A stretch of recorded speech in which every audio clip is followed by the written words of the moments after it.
नाही, खरं तर काल सावित्रीबाई ज्योतिराव फुले ही मालिका जी मराठी वारसा या यूट्यूब चॅनलवर सुरू आहे त्याच्या प्रमोशनच्या संदर्भात मी वार्तालाप साधत होतो आणि तेव्हा आपल्यापैकी एका पत्रकार बांधवाने मला हा प्रश्न विचारला की राजाभाऊ वाजे आणि अमोल कोल्हे भाजपत गेल्याशिवाय पुणे नाशिक रेल्वे होणार नाही का. त्यामुळे पुणे नाशिक रेल्वेच्या संदर्भात ही सातत्यानं मागणी आहे. संगमनेरची मागणी आहे, अकोल्याची मागणी आहे, जुन्नरकरांची मागणी आहे, मनसरची मागणी आहे, खेडची मागणी आहे की जी ओरिजिनल अलाइनमेंट होती यावर पुणे नाशिक रेल्वे व्हावी. त्यावेळी त्या पत्रकार बांधवाने हा प्रश्न विचारला की तुम्ही भाजपत गेल्याशिवाय ही रेल्वे होणार नाही का. यावर माझा प्रतिप्रश्न त्यांना असा होता की अशी काही ऑफर आहे का.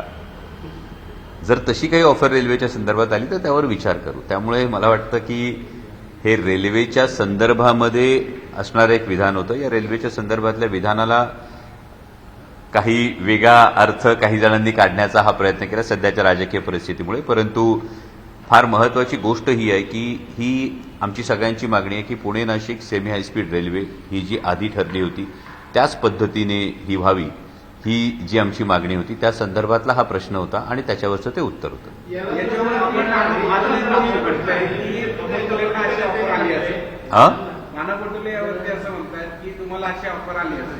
अजून नाना भाऊंचं माझं काय बोलणं झालेलं नाहीये, पण त्या पत्रकार बांधवांनी जो प्रश्न विचारला त्यालाच माझा प्रतिप्रश्न होता की अशी काही आहे का ऑफर.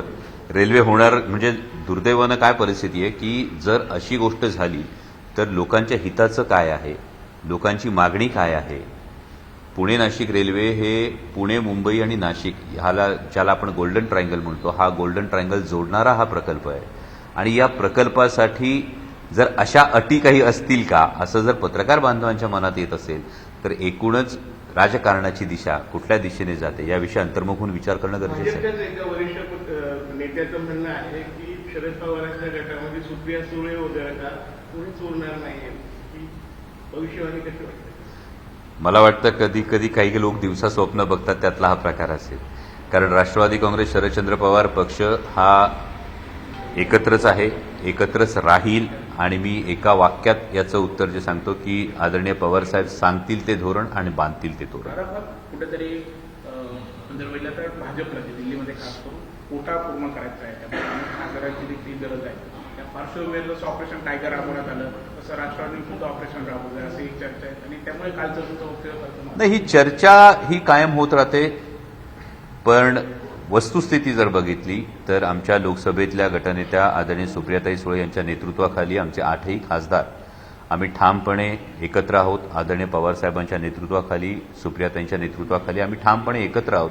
आणि त्यामुळे अशा पद्धतीच्या कुठल्याही चर्चा वावड्या जेव्हा काही उठतात त्याकडे आम्ही फारसं लक्ष देतो.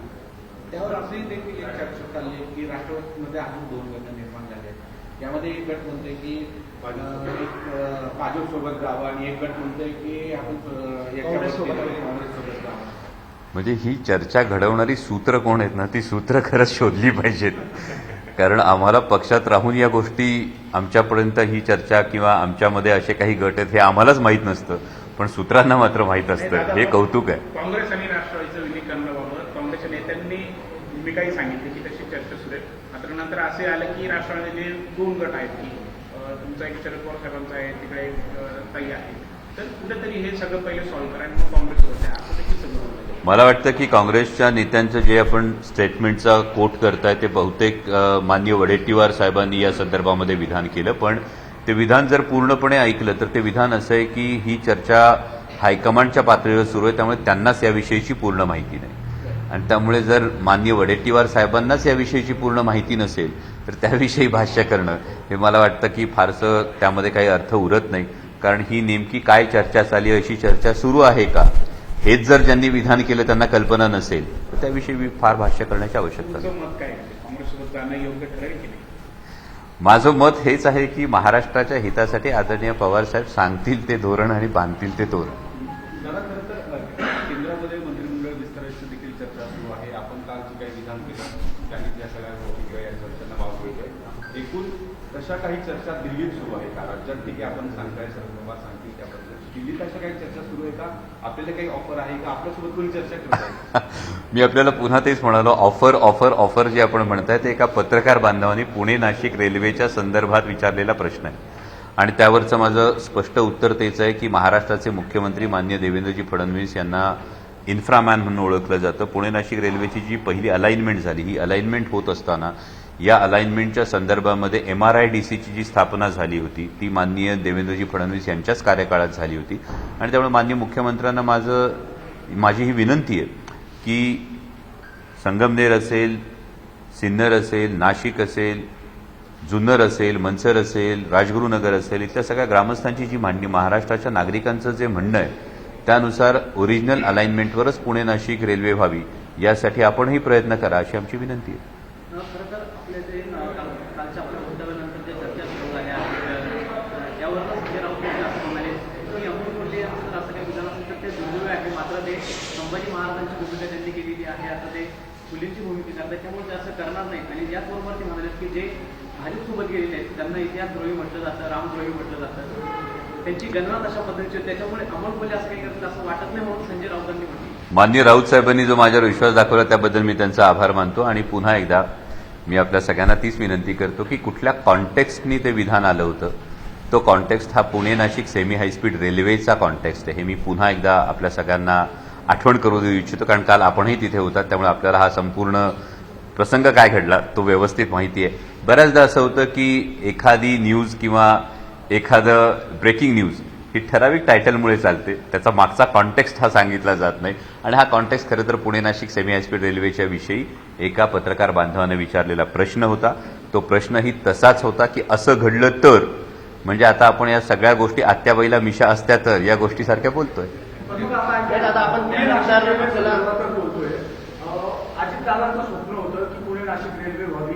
तुमचं तर आहेच, पण अजितदादांचं स्वप्न होतं, अजितदादांनी बऱ्याचदा बोलूनही दाखवलं होतं. मग आता देवेंद्र फडणवीसांना तुम्ही इन्फ्रामॅन म्हणताय, पण मग ते त्याला खोडा घालतायत ना, होऊ देत नाही का? यात खोडा कोण घालतंय यापेक्षा महत्वाची गोष्ट MRIDCकडे आपण जर पुणे नाशिक सेमी हायस्पीड रेल्वेची संपूर्ण वस्तुस्थिती जाणून घेतली तर या संदर्भामध्ये माननीय पृथ्वीराज बाबा चव्हाण हे मुख्यमंत्री असताना MRIDCची स्थापना करण्याची ठरली. MRIDCची स्थापना ही माननीय मुख्यमंत्री देवेंद्रजी फडणवीस यांच्या काळात 2014 ते 2019 जे सरकार होतं त्या काळात ती करण्यात आली. याचं संपूर्ण आरेखन करण्यात आलं. या संदर्भातले भूसंपादनाची जी गोष्ट होती कोविडच्या काळामध्ये आपण जे उल्लेख केलात आदरणीय अजितदादांचा, स्वर्गीय अजितदादांचा, तर अजितदादा याच्यामध्ये इन्स्ट्रुमेंटल होते, कारण या संपूर्ण प्रकल्पाची पहिली मांडणी किंवा पहिलं प्रेझेंटेशन जे झालं ते मी शिरूर लोकसभा मतदारसंघाचं प्रतिनिधित्व करत असताना अजितदादांसमोरच याचं संपूर्ण प्रेझेंटेशन पहिल्यांदा झालं. आणि त्यानंतर या प्रकल्पाला खरोखर एका अर्थानं गती मिळाली. आणि ही गती मिळत असताना हा प्रकल्प आता दृष्टिक्षेपात येईल असं वाटत असताना अचानक MRIDC काढून हा प्रकल्प हा रेल्वेकडे देण्यात आला. माननीय रेल्वे मंत्र्यांनी जे स्टेटमेंट पार्लमेंटमध्ये फ्लोअरवर केलं ते स्टेटमेंट असं होतं की GMRTने याविषयी आक्षेप नोंदवलेला आहे. इतकी वर्ष सुरू असलेल्या प्रकल्पाला अचानक GMRT आक्षेप नोंदवतो, परंतु काही कार्यकर्त्यांनी माहितीच्या अधिकारामध्ये जी माहिती काढली यामध्ये GMRTकडून असं उत्तर देण्यात आलंय की डिपार्टमेंट ऑफ ॲटॉमिक एनर्जीने या संदर्भात आमच्याकडे कोणतीही चर्चा केलेली नाही. मग या सगळ्याविषयी एक प्रश्नचिन्ह निर्माण होतं आणि महाराष्ट्र राज्याचे मुख्यमंत्री या नात्यानं मी माननीय देवेंद्रजी फडणवीस यांना ही विनंती केली की आवर्जून आपण यामध्ये लक्ष घाला, कारण आपल्याला हा प्रकल्प ठाऊक आहे आणि या पद्धतीची संदिग्ध उत्तरं जर मिळत असतील तर इथल्या भागाची माहिती लक्षात घेता, इथल्या भागाची मागणी लक्षात घेता ओरिजिनल अलाइनमेंटवरच Pune Nashik semi high speed railway व्हावी ही सर्व नागरिकांची मागणी. दादा या संदर्भातली बैठक आज मुंबईत पार पडते, आपल्याला त्या बैठकीचं निमंत्रण आले? कुठली? नाशिक पुणे रेल्वे संदर्भात. नाशिक पुणे रेल्वेच्या संदर्भामध्ये ही बैठक पार पडते हे मला आपल्या माध्यमातून समजलं. आणि ही बैठक मला वाटतं की आमदार जे काही आता विधिमंडळाचं अधिवेशन सुरू आहे त्या संदर्भामध्ये तिथले सगळे जे स्थानिक आमदार आहेत, कारण एकूण 13 विधानसभा मतदारसंघांमधून ही रेल्वे जाते आणि या प्रत्येक आमदाराच्या मतदारसंघातल्या जनतेची हीच मागणी आहे की ओरिजिनल अलाइनमेंटवर ही रेल्वे व्हावी, त्यामुळे ती बैठक होतीच. दादा, जे आता उद्धव साहेबांना सोडून खासदार गेले किंवा राजाभाऊ जे न गेलेले, तर सगळ्यांचं म्हणणं असं पडलं की कुठेतरी विरोधक ते खासदार आहेत आणि आम्हाला विकास निधी मिळत नाही, अशी खरंच आहेत का परिस्थिती? तुम्हाला मिळत आहे? आपण नाही, ही वस्तुस्थिती सगळ्यांना ही माहिती आहे. माझी आपल्या माध्यमातून ही विनंती आहे की आपणच या संदर्भामध्ये एक रिपोर्ट तयार करावा की महाराष्ट्रामध्ये एकूण 31 हे विरोधी पक्षाचे खासदार आहेत. हे 31 विरोधी पक्षाचे खासदार सुद्धा जेव्हा संसदेत गोष्ट मांडतात किंवा संसदेत एखादा मुद्दा मांडतात तो मुद्दा पक्षीय नसतो, तो मुद्दा महाराष्ट्राच्या संदर्भातला असतो. आणि मग असं असताना या 31 खासदारांना एकूण जिल्हा नियोजनच्या माध्यमातून, एकूण राज्य सरकारच्या माध्यमातून किती प्रमाणात निधी वितरित केला, एकदा दूध का दूध पाणी का पाणी लोकांसमोर येऊन जाऊ द्या. सत्ताधाऱ्यांमुळे होतं. मी तुम्हाला तेच विनंती करतोय की आपणच ही, मी जर बोललो तर मी विरोधी पक्षातला खासदार म्हणून, तुम्ही म्हणाल विरोधी पक्षातले खासदार म्हणून यांनी याविषयी वक्तव्य केलं. मी म्हटलं आपण एक दूध का दूध पाणी का पाणी करा ना, एक संपूर्ण रिपोर्ट समोर ठेवा. काय होतं की एक एक खासदार हा जवळपास 22-24 लाख जनतेचं प्रतिनिधित्व करत असतो. त्या जनतेच्या सुद्धा काही अपेक्षा असतात. या जनतेच्या अपेक्षांच्या माध्यमातून ती अपेक्षांची पत्र, ती मागणी पत्र ही समोर दिली जातात. या मागणी पत्रांवर नेमकी किती कारवाई झाली, या मागणी पत्रांना किती सकारात्मक प्रतिसाद मिळाला, लोकशाहीचा चौथा स्तंभ असलेल्या माध्यमांनी ही गोष्ट सुद्धा एकदा समोर आणावी अशी माझी विनंती आहे. दादा, खरं तर ऑपरेशन टायगर संदर्भात गेल्या वर्षभरात चर्चा सुरू होता. लोकांनी असंच ठाम विश्वास होता की ऑपरेशन टायगर जे आहे ते यशस्वी होणार नाही. मात्र आता ऑपरेशन तुतारी देखील चर्चा सुरू झाली आहे. चर्चा सध्या सुरू झाली आहे, पण अनेक राजकीय घडामोडी घडणार आहे.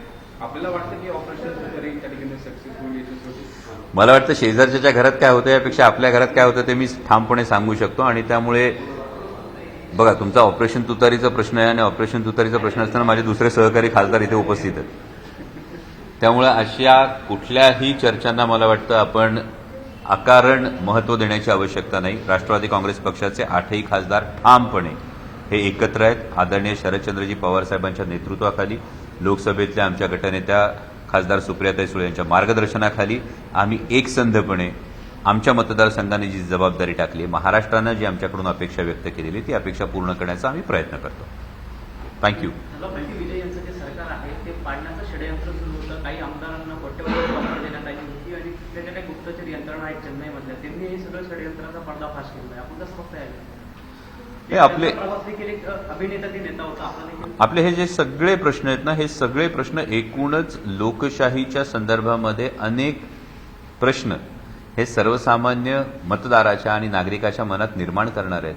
जर लोकांनी निवडून दिलेलं, एका मोठ्या बहुमतानं निवडून दिलेलं सरकार आपण जसं म्हणता त्या पद्धतीनं कुठलं षडयंत्र करून जर या संदर्भामध्ये ते सरकार खाली खेचण्याचा प्रयत्न होत असेल तर मग लोकांनी दिलेल्या मॅन्डेटला नेमका काय अर्थ राहतो, हा एक मोठा प्रश्न या निमित्तानं निर्माण होतो. कोल्हे साहेब, परिसीमन आणि एकंदरीत खासदार कोणापुढे याच्याकडे तुम्ही कसं बघता?